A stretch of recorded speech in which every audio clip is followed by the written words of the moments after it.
Bom, antes de tudo, né, apresentação também da minha equipe, né? O Laís. O Laís é uma associação de laboratório, gente, tá certo? Para ser entendido.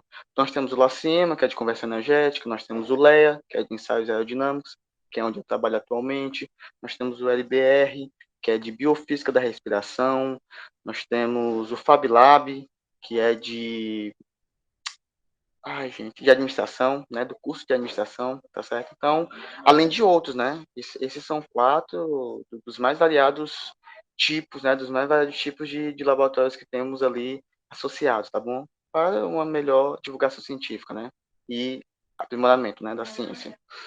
Bom, atualmente estou no LEA, né, na área de fluidodinâmica, tá certo? Essa aqui é uma visita emblemática, tá certo, do professor e gerente do IPT, Gilder Nader, acho que é assim que se fala,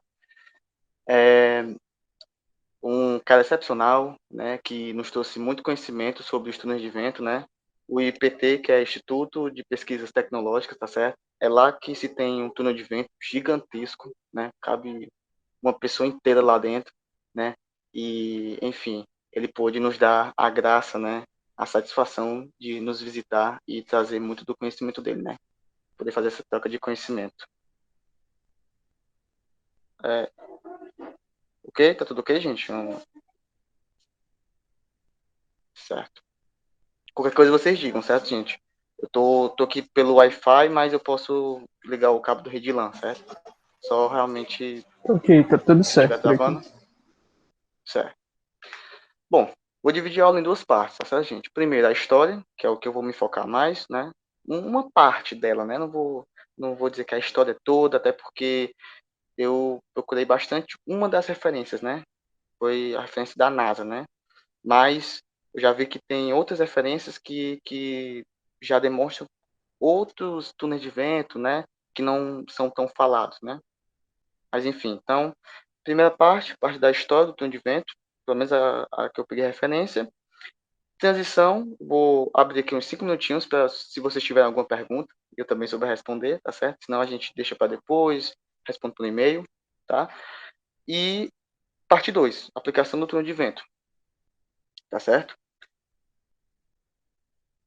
As aplicações, né, eu escolhi 3, né, além do túnel de vento da UES, né? Para explicar um pouquinho sobre ele, se eles se interessarem de visitá-lo. Bom, vamos para a primeira parte, né? Acho que vocês já escutaram bastante isso, né, durante o curso. Como foi que os seres humanos, né, como foi que o homem que eu digo, né, o homem, a mulher, não importa, tá? Como foi que o ser humano se interessou, né? Como é que ele criou essa vontade de construir aeronaves, né, de conquistar a camada atmosférica da Terra, né? Simplesmente pela natureza, né? Ele viu o voo de pássaros, né? Pode ter sido também algo como alguns mosquitos, né? Insetos, né? Voadores, mas principalmente o voo dos pássaros, né? Como é que corpos tão pesados, né? Em relação à molécula de ar, né? Poderiam voar, poderiam sair do chão, elevar-se e se sustentar, tá? Nesse, nesse ambiente, né? No ar. Então, se perguntavam sempre como eles voam, né? Qual o mecanismo? É instintivo deles, né? Mas o que que uma águia, por que que uma águia, né? Ela se, ela se fecha todinha, ela se alinha todinha para percorrer altas velocidades. Como ela faz isso, né? Então, foi essas perguntas, né? Que nos deram a oportunidade de se interessar por essa área, tá bom?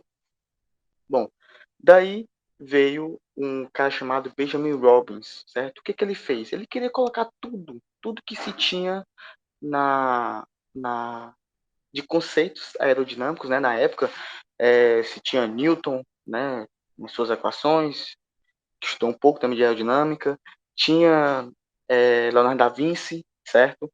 Que com as partes experimentais, uns planadores, né? Criados na própria cabeça, um pouco com certeza com matemática, física, né? Mas com conhecimentos da época. E Benjamin Robbins propôs, né, esse experimento e fez esse experimento, né, para atestar isso, né? Para todo e qualquer elemento, para todo qualquer sólido, né? Simplesmente ele criou um experimento, né? Tranquilo, simples de se entender, que é chamado de braço giratório, tá? Em inglês, whirling arm, tá? Ele é construído por uma polia, tá certo? Em uma extremidade dessa polia tem uma massa M, ou uma pessoa puxando, pode ser isso também, tá certo? E na outra extremidade, uma corda, certo? Na verdade, desculpa, um tronco, né? Que tem uma liberdade de girar e ligado a esse tronco, uma haste, né? E no final dessa haste, no ponto P, um objeto sólido qualquer, tá? Um objeto sólido, o Benjamin Robbins trabalhou bastante com formatos diferentes, né? De sólidos geométricos regulares, né? Pirâmides, esferas, quadrados, mas ele percebeu que quando colocou o mesmo valor de volume, né? Uma pirâmide pode ter o mesmo valor de volume de um cubo, de uma esfera, né? O mesmo valor e não a mesma equação, né? Acabou pelo quê? Acabou por se perceber, ele acabou concluindo, né, que todas as teorias de existência estabelecidas até o momento estavam extremamente defeituosas, né? Não que fossem descartáveis, né? Mas estavam faltando-se variáveis, estava se faltando complexibilidade naquele ambiente, né? Desculpa, naquele ambiente não, naqueles conceitos, né? Naqueles conceitos aerodinâmicos, certo? O Benjamin Robbins trabalhou bastante com formas geométricas. Já o Sir George Cayley, né, na, nesse ponto P, ele não colocou formas sólidas, né? Ele já colocou aerofólios, certo? Hélices, como vocês podem ver aqui, tá bom? Que é um helicóptero que está no museu, né? Lá da Alemanha, está resguardado, né? Então, ele colocava aeromodelo, né, os primeiros aeromodelos, aqui, nesse ponto P, e girava, né? Então, a partir dessa experimentação, ele conseguiu grande contribuição, né? Ele contribuiu bastante no design das aeronaves. Como? Na época, se tinha a ideia de que eu precisava de um sistema único de propulsão e sustentação. Propulsão, o que eu quero dizer é impulsão, algo que desse movimento para frente, né? Seja o que for, e elevação. Nesse mesmo sistema, acoplado a esse sistema, um sistema também de sustentação, ou seja, um sistema único disso tudo. O Sr. George Cayley disse, não, gente, a gente não precisa disso, calma. Faz um sistema de propulsão e um outro sistema e um outro sistema de sustentação da aeronave. A gente não precisa ter os dois sistemas ao mesmo tempo. Até porque você não vai querer a todo momento elevar a sua aeronave e sustentar ao mesmo tempo, né? Tipo, a gente impulsiona para frente, eleva a aeronave a uma certa altura, tá legal, já tá uma altura boa, se sustenta lá. Então, embora seja boba, uma ideia boba para hoje, né? Para a época foi uma revolução, né? E aí, parafraseando, né, o Cayley, faça uma superfície sustentar um determinado peso para aplicação de força à resistência do ar, tá bom? Mas infelizmente, né, tinha erros nesse braço giratório, né, nessa whirling arm. O que que acontecia? Quando ele colocava os modelos de aeronave, ele acabava por, se tivesse em altas velocidades, esse aeromodelo criava um vácuo, né, atrás dele, e nesse vácuo, se fosse em alta velocidade, na hora que percorresse, né, um, uma circunferência total e chegasse novamente a esse ponto, se não houvesse tempo da massa de ar ocupar aquele espaço, ia se criar um vácuo infinito, né? Um loop de vácuo, certo? Um vácuo circular, né? Ou seja, a aeronave acabava voando nos próprios rastros, tá? E, além disso, né, são dois pontos. Temos mais pontos, né? Esse segundo ponto em situação de alta turbulência, acabava-se por ter altas incertezas na velocidade relativa entre o modelo e o ar. Óbvio, se você tem um escoamento turbulento, você tem uma velocidade instantânea muito diferente, né? a todo momento. Então, a velocidade média do ar também, né, bem incerta. E logo uma velocidade relativa entre o modelo A também bem incerta, né? Altamente incerta, tá bom? Bom, foi daí que se pensou, não, a gente precisa de algo melhor, né? Então, Francis Herbert, não vou dizer, né? Um pouco do inglês, então eu sou meio enferrujado em relação a isso, tá? Mas, enfim, estou aprendendo. Francis Herbert, ele foi o pioneiro na idealização e operação de um túnel de vento, né? Já em 1871, certo? Esse era o algo melhor, né? Foi daqui que saiu os 5 elementos, né? Vamos já ver, para a projeção de um túnel de vento, né? Não se tem registros, tá? Do túnel de vento de Francis Herbert, justamente porque, embora ele fosse um membro do conselho, né, da Sociedade Aeronáutica da Grã-Bretanha, ele não conseguiu financiamento para se construir um túnel de vento, né? Não se tinha ideia do poderio econômico e militar de um túnel de vento, certo? Então, para que eu vou investir nisso? Para esse brinquedo voar? Né? Eles tratavam como um brinquedo, eles não se tinham ideia de como poderia ser vantajoso, né? Então, segundo ele, né, que foi a frase dele, ele tinha um tronco de 3,5 metros de comprimento e 18 centímetros quadrados para direcionar a corrente horizontalmente e em curso paralelo, tá bom? Esse é o único registro que se tem do túnel de vento que ele fez, tá bom? E como eu disse, a partir da construção desse algo melhor, da ideia do Francis Herbert, que surgiu os primeiros 5 elementos, né, para a projeção de túnel de vento, tá bom? Primeiro, um ventilador, ou sistema sinônimo apropriado, né, um sistema de hélice, tá bom? Uma sessão de teste para se instalar o aeromodelo, enfim, se instalar o modelo em escala, né, que é o tópico 4, se instalar o modelo em escala que se quer testar, tá bom? E, além disso, os instrumentos também de medição, tá bom? Um controle preciso do fluxo de ar, óbvio. Eu preciso ter um escoamento o mais laminar e com a velocidade mais uniforme possível que eu conseguir, tá? Desculpa, gente. Não sei se vocês estão escutando, né? A cachorra latindo, mas enfim, tá? Peço desculpa já. Então, precisava-se desse controle para que, se eu quiser turbulência, eu coloco turbulência nesse fluxo de ar. Se eu não quiser turbulência, eu trabalho com escoamento laminar e um fluxo e uma velocidade uniforme do vento, tá? O modelo em escala, tá certo? Esse modelo em escala foi muito importante, pois é da relação entre esse modelo e o túnel de vento que Osborne Reynolds também cria, né, também estabelece, na verdade, cria não, estabelece o número de Reynolds, né? É um dos pontos, tá certo? E o quinto, os instrumentos de medição, tá? Um, de forma bem rápida, aquisição de dados, tá? Então, assim, os pioneiros, né, os primeiros estudantes de aerodinâmica puderam entender os fatores que se podia controlar, né, que eles podiam controlar para ver a questão da sustentação, ver a questão do arrasto, né? Que daí sai o coeficiente de arrasto, o coeficiente de sustentação, o ângulo de ataque, enfim, todas as grandezas, né? As variáveis que se pode ter em uma aeronave, tá certo? Aqui, bem focado na aeronave, né? Pois era o que se interessava, né? Era o que principalmente os aerodinâmicos queriam, né? Voar. Poxa, estou estudando ar, eu não vou conseguir voar como um pássaro voa, então, né? E acabou não acontecendo isso, né? A gente não tem um avião que bate asas. A gente tem um avião que voa, mas se sustenta, né? Por todas as conceitos aerodinâmicos, né?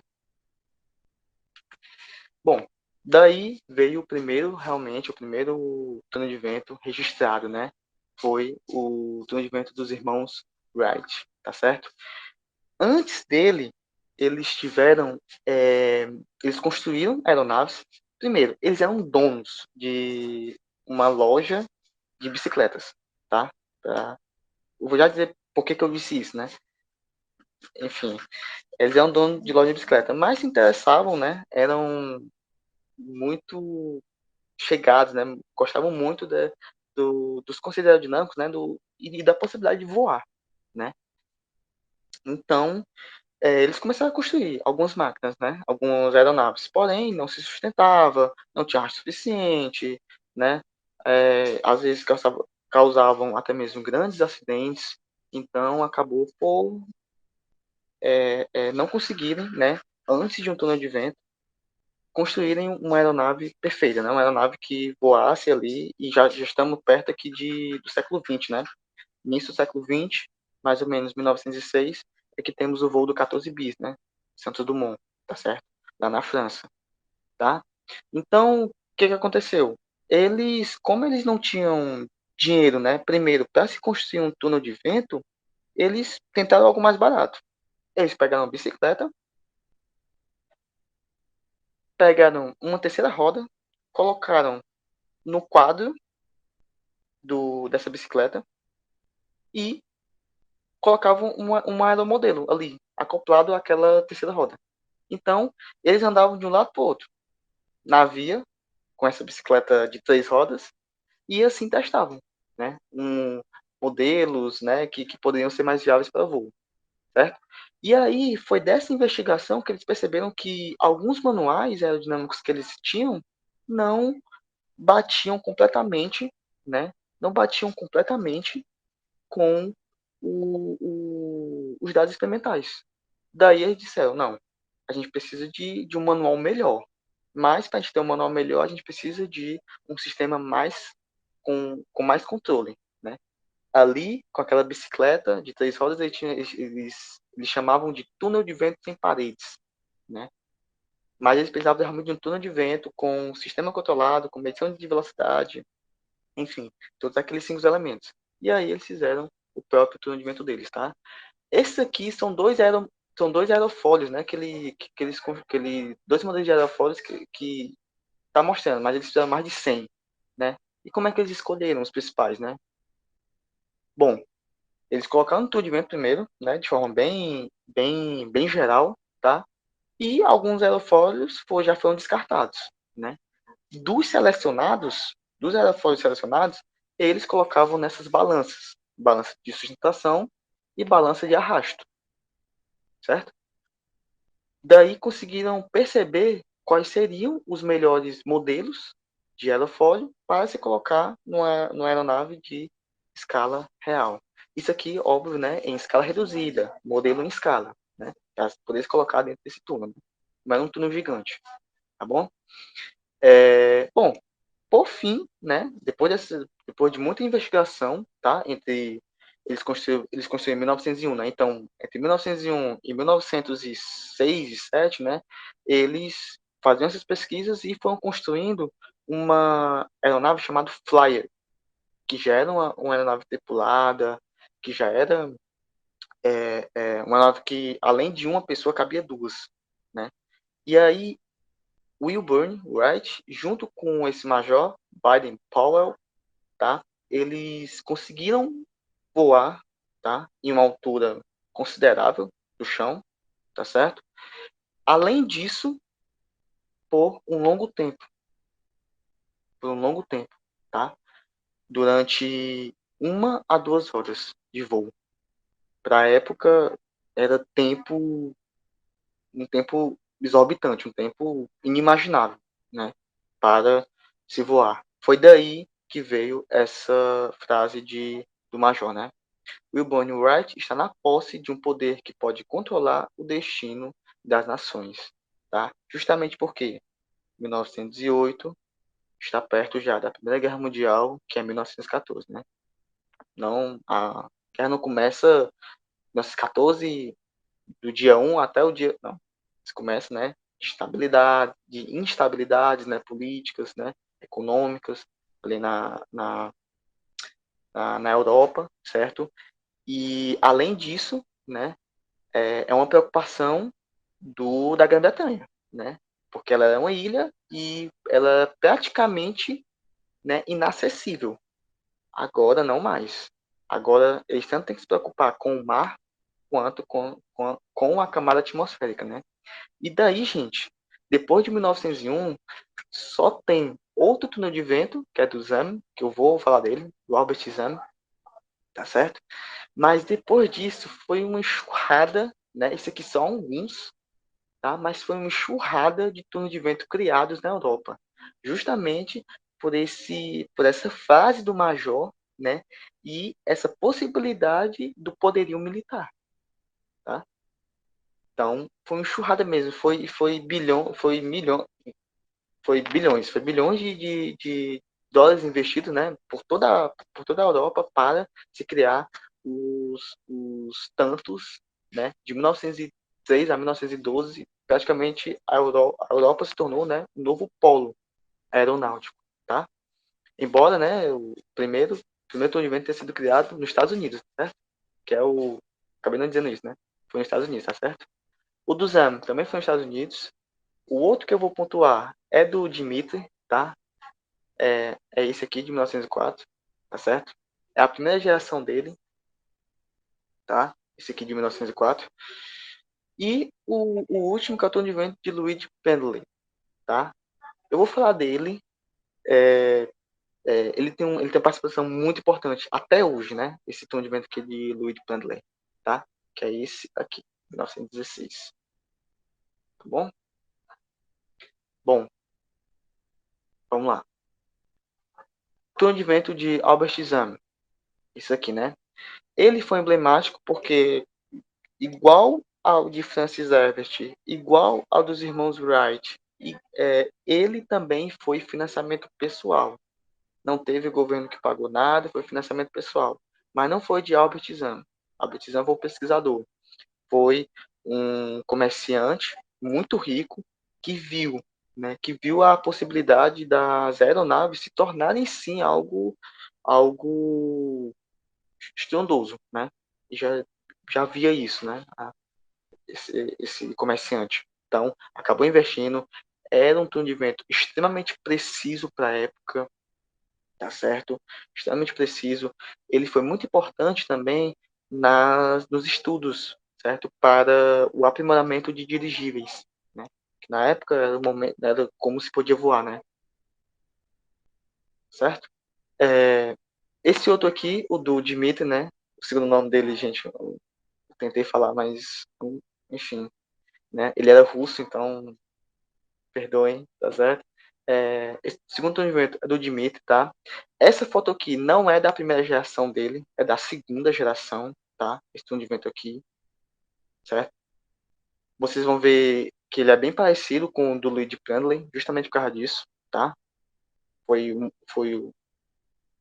já dizer por quê, tá? Mas eu acredito que por ser a segunda geração, era bem parecido com a primeira geração dele, né? Por isso eu coloquei aqui. Mas qual foi a vantagem, né? O apoio que o Dmitry deu, né? O Dmitry, ele focou bastante em turnos de vento de baixa turbulência, né? É tanto que se vocês pesquisarem, né? Vocês vão ver que nesse turno de vento aqui de Gustav Eiffel, tá? Que é um túnel de vento do tipo jato aberto, ele contribuiu bastante, né? Ele trabalhou junto com Gustav Eiffel, né? Para a construção desse túnel de vento e principalmente de baixas turbulências, né? O que se queria um sistema, um controle preciso do fluxo de ar, certo? Para que o estudo fosse cada vez melhor, cada vez mais perto da simulação real, né? Do vento de uma região. Tá? Então, a grande contribuição de Dmitry foi nessa parte, tá? Em torno de vento de baixa turbulência. Se especificou muito nisso. E ajudou muita gente na Europa com isso, né? E por último, o túnel de vento de Bradley, tá? Esse túnel de vento, ele se tornou um modelo base. Por isso que eu coloquei aqui, né? Ele se tornou um modelo base de muitos túneis de vento modernos, né? Enfim, depois dele, né? Um pouco depois dele, e até mesmo os que foram construídos mais recentemente, né? Como, por exemplo, da UES. Da UES foi reformado, né, em 2012. Então, você vê bastante semelhança. Eu vou já mostrar, né, o da UES, mas você vê bastante semelhança. E por que que ele se tornou algo tão bom, né? Algo tão um modelo base, né? Poxa, você tem um modelo, aqui você tem um modelo base dos instrumentos modernos. Por quê, né? Ele tinha todos os aparatos, né? Todos os elementos de um torno de vento normal, né? Um ventilador, uma seção de teste, certo? É, poder colocar um modelo em escala aqui, enfim, né? O instrumento de medição, tudo. Ok, tudo ok. Mas a característica única desse torno de vento é o musley, que é o quê? Uma contração, um bico, que faz o quê? O vento vem, certo? É empurrado, né? É empurrado ou sugado por esse ventilador aqui, certo? Vem. E aí vocês percebem que vai aumentando a largura. Vamos chamar assim, certo? Vou chamar essa grandeza aqui de cima e embaixo de largura. Tá? A largura do túnel vai aumentando. Para quê? Para que a massa de ar que está em movimento possa ficar mais tranquila, possa ficar mais estável, né? Possa ficar mais aconchegada, certo? E aí, a partir dessas aletas, né? Que são aletas que direcionam o vento, né? Para onde tem, ou para onde ele tem que ir, certo? Para não ficar um sistema muito aleatório. Ele passa por essa tela de colmeia, certo? É uma tela que, desde, desde o primeiro turno de vento, né? De 1901, se tem essa tela de colmeia, né? Acho que também é chamado de favo de mel, certo? Favo de mel. Mas a tela de colmeia que homogeneiza o vento, tá? O vento. E aí, bem aqui, beleza. Bem aqui eu tenho um vento de baixa turbulência, mas também de baixa velocidade. Porque olha a distância que o ventilador está. Então, como é que eu vou aumentar a velocidade desse, desse vento? Justamente pela contração. Foi dessa característica que pôde ter esse modelo base para todo e qualquer túnel de vento, né? Para todo e qualquer não, desculpa. Para a maioria dos túneis de vento modernos, tá bom? Aqui só colocando aqui o que eu disse, né? Reiterando. E é isso, gente. Eu vou parar por aqui, pois daqui para frente, né? A gente tem túnel de vento construído pela NASA, né? Que antigamente era chamado NACA, tá? É, eu vou já dar a referência, né? Que eu recomendo muito, né? Que eu fiz basicamente a parte dela, tá?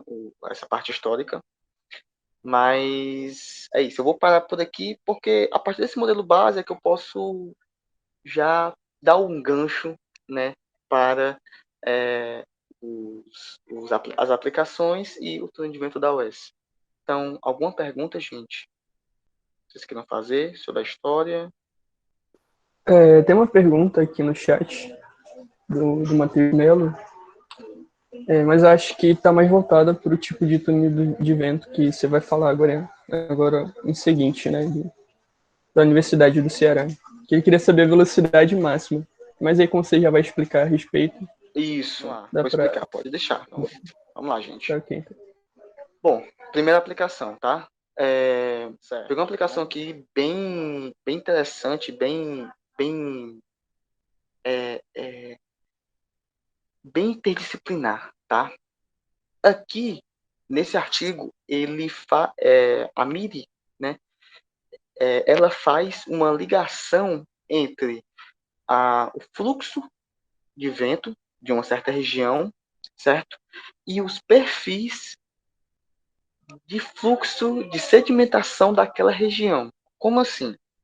Vamos dizer que eu estou no deserto, né? E no deserto eu vejo assim de longe temos várias dunas, né? Dunas menores, dunas bem maiores, né? Então a gente vai percebendo que a gente vai andando e vai vendo um vento empurrando essa areia. Então esse vento, dependendo da temperatura, dependendo da vegetação, dependendo né, de variáveis naturais, juntamente com o vento, ele acaba por sedimentar, né? Acaba por fazer aquele tipo de terreno, né? Então, acabou-se por essa vegetação, né? Se estudar em áreas de vegetação, né, dentro de um túnel de vento, né, eles montaram um sistema de vegetação dentro de um túnel de vento e estudaram essa relação entre o fluxo de vento de uma certa região e a morfologia e a densidade dessa mesma região, certo? Segunda aplicação é uma aplicação de escala reduzida de uma hélice, de uma pá, de uma hélice não, desculpa, de uma pá de torre eólica, tá? E principalmente, né, ali colocando um modelo de elemento finito, né? A gente já, com certeza, os meninos falaram, né, sobre o modelo de elemento finito, tá certo? Então, eles estavam fazendo a validação do estresse, né? Além dessa validação, tá? Eles viam a questão da fadiga, da, da, desse tipo de aerofólio, né? Que vai ser colocado ali na turbina, né, na turbina eólica, a eficiência energética, né, que ela pode gerar. Então, tudo isso, né, em escala reduzida, óbvio, dá para se colocar uma pá eólica, né, ela é imensa, ela é gigante, né, ela vem num Scania, acho que quem conhece um pouco de caminhão, quem já viu, né, sabe que é bem grande, né, a pá. Então, então eles reduziram, né, a escala, colocaram um tom de vento e testaram, né, essa parte, tá certo? Então, fica outra aplicação aí para vocês pesquisarem e irem mais adiante, né? Tem muitos outros tópicos lá, tá? Que são abordados. Acho que até mesmo simulação numérica, né? Além do teste físico, fizeram uma simulação computacional. Bom, e o último que eu tenho mais propriedade de falar, né, de teses, né, do Laboratório de Aerodinâmica das Construções, né, lá no Rio Grande do Sul, da UFRS, né, da Federal do Rio Grande do Sul, que pôde surgir, né, esse estudo do efeitos de vizinhança, tá, em uma carga média do vento que dois high-rises arranha-céus, edifícios esbeltos, né, sofrem, né, dois arranha-céus equivalentes, né, parecidos, semelhantes, até mesmo iguais, né, de um padrão igual, padrão prismático, né, que é o que se tem em um prédio, né. Então, como assim? Vou explicar melhor. Vamos dizer que nessa bolinha aqui vermelha, tá certo? Eu tenho um prédio já construído, tá? E eu tenho um terreno em volta, eu tenho vários terrenos em volta, certo? Em torno, né, em volta desse prédio que já está construído. Qual seria o melhor posicionamento, né, o melhor terreno que eu poderia construir outro prédio parecido, semelhante com esse que já está construído, que me desse o menor malefício para o prédio que eu vou construir, certo? E para o prédio, né, que já foi construído e também para a vizinhança, né, que se tem ali em volta, né? A gente sabe que dois prédios não vão estar isolados, vão ter casas menores, vão ter sobrados, vão ter flex, tá certo? Então, é um estudo bem grande, né? E é tanto que essa equipe se tem vários artigos desse, né? Não é só um. Tem, temos teses e também dissertações, né, desse, desse assunto, tá bom? Foi desse assunto que nós, em meados de 2020, nós fizemos alguns testes, né? Estávamos fazendo alguns testes antes de se chegar à calibração de anemômetro, né? Vou já explicar melhor a calibração, tá? Bom, primeiro, esse aqui é o túnel de vento da Oeste, né? Ele é bem grandinho, tá certo? Ele ocupa uma área de 500 metros quadrados, tá? A área teste dele tem 900 milímetros por 900 milímetros, é uma seção quadrada, a seção transversal, certo? E o comprimento dele é de 3 metros, tá certo?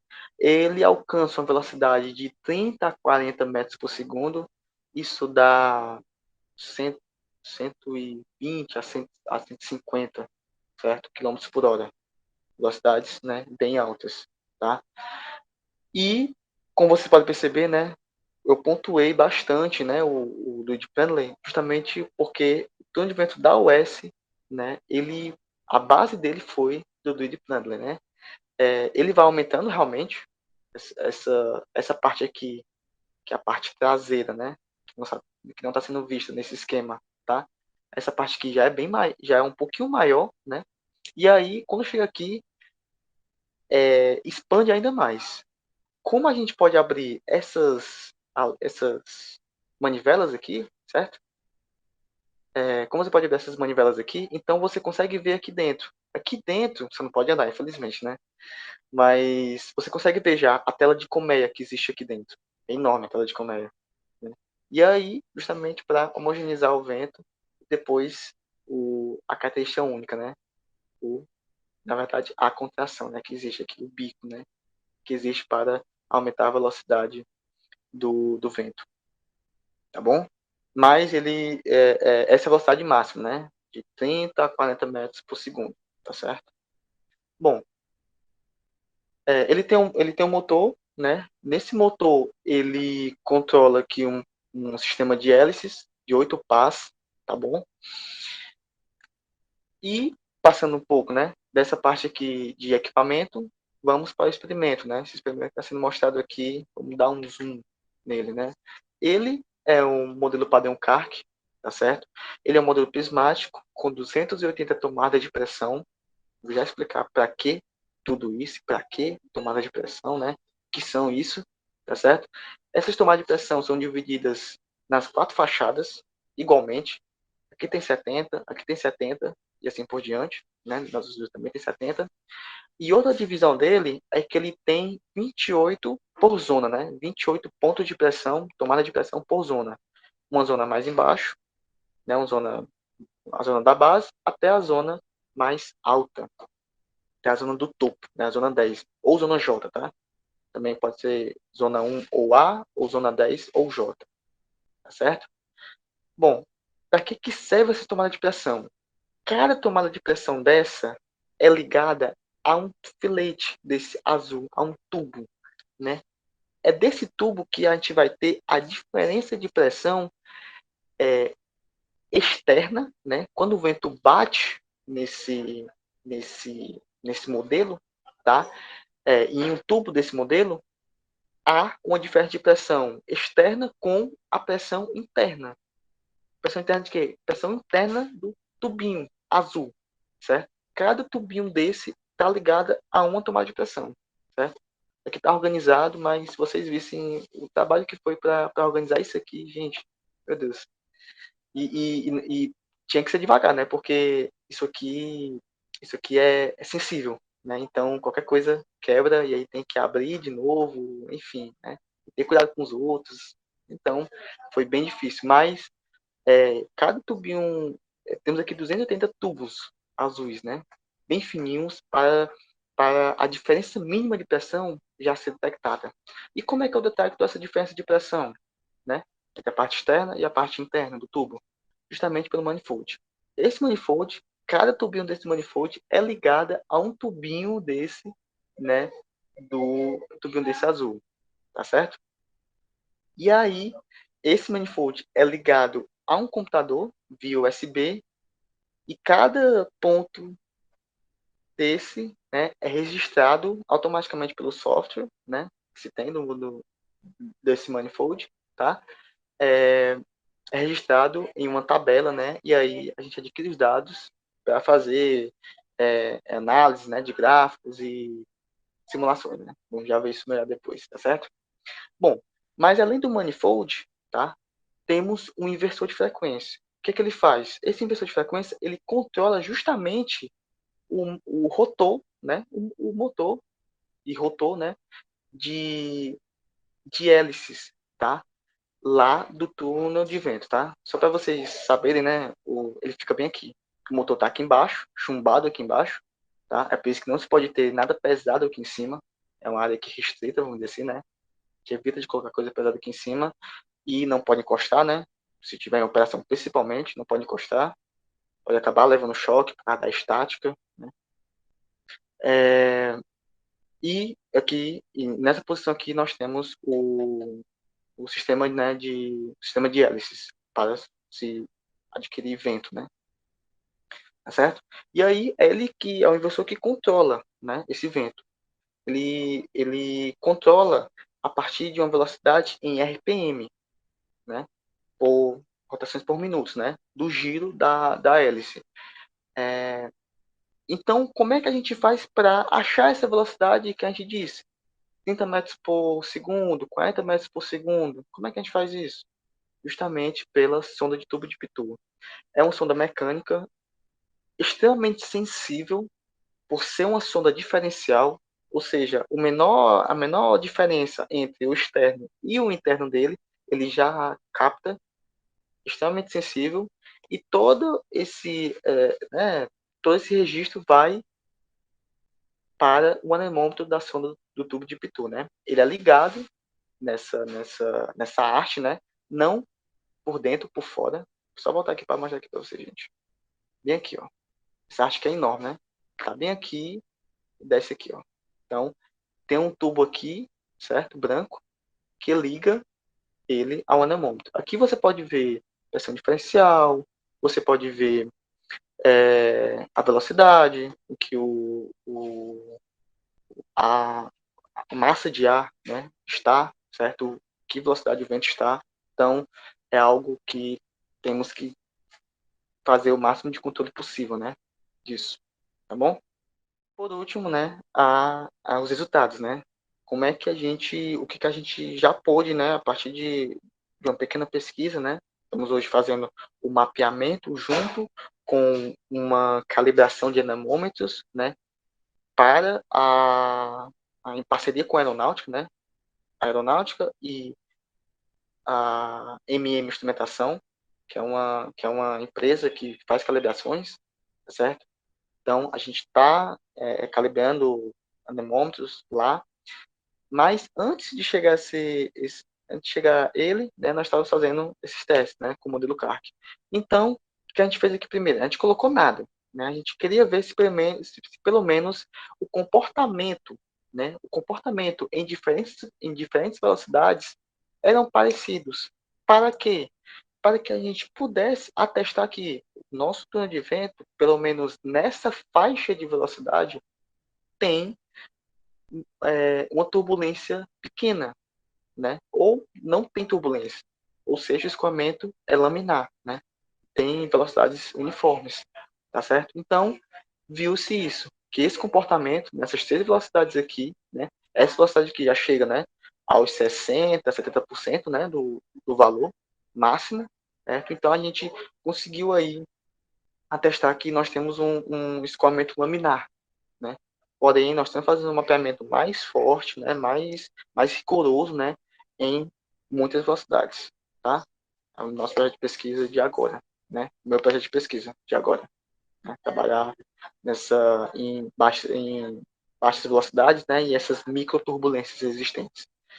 É daí, é desses resultados, né? Desses dados que a gente pode fazer simulações computacionais, né? A gente já sai de um sistema, né, empírico, um sistema real, para uma simulação computacional, né, uma modelagem computacional. Então, ela é importante no momento em que a gente não precisa ir para o laboratório, né? A gente pode fazer isso de casa, de forma remota, né? É extremamente útil nesse momento de pandemia, tá certo? Então, a gente está tentando voltar para o laboratório, mas, por enquanto, modelagemzinha, ver o que pode melhorar a partir dos dados adquiridos, né, a partir de pesquisas anteriores, né, de pesquisas anteriores, tá bom? Bom, outras aplicações, certo? Que não foi feito no nosso turno de vento, mas que podem, sim, com certeza, né? Essa primeira aqui foi uma surpresa para a gente, foi na visita do Gilder, né, do gerente do IPT, que ele pôde nos dizer que o Estádio Castelão, que é o estádio aqui de Fortaleza, ele foi, né, como é que é o nome? Ele foi estudado a eficiência, o conforto térmico do Castelão foi estudado dentro de um túnel de vento, né? E foi o único, pelo menos na época, né? Foi o único na época que se estudou esse conforto térmico que poderia ser gerado, até mesmo para saber qual é o melhor horário de jogo, né? Aqui em Fortaleza é muito quente, né? É muito quente. Então, assim, 2 horas da tarde, né? Teve um jogo de 2 horas da tarde, era Holanda e outro time, não lembro qual é o time, que os caras estavam praticamente passando mal, né? Por tá no forno, tá ali no campo ali entre 40 e 42 graus, os caras que vêm da Holanda, né? Então, assim, mas foi necessário, né? Aquele jogo ali, pelo menos um, né? Então, mas foi estudado essa eficiência térmica, né? Que poderia se ter ali esse conforto térmico que poderia ter tanto para as pessoas que estavam jogando quanto para as pessoas que estavam na arquibancada, né? Foi um estudo muito, sim, muito incrível, né? Por ser em um estádio, né? Estádio, né? Então, mesmo assim, se utilizou que foi no IPT, né? No próprio IPT, evento lá de São Paulo. O IPT é de São Paulo, acabei não dizendo, né? Enfim.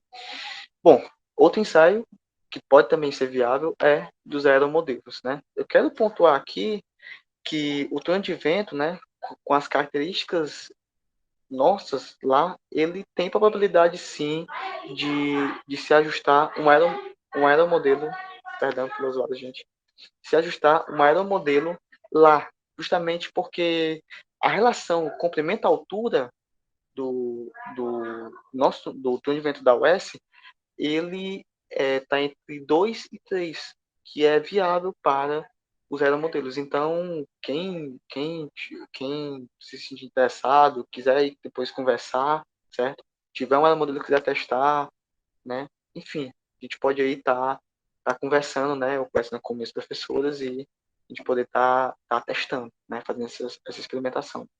E por último, né, uma testagem com bem mais altas velocidades é em carro de Fórmula 1.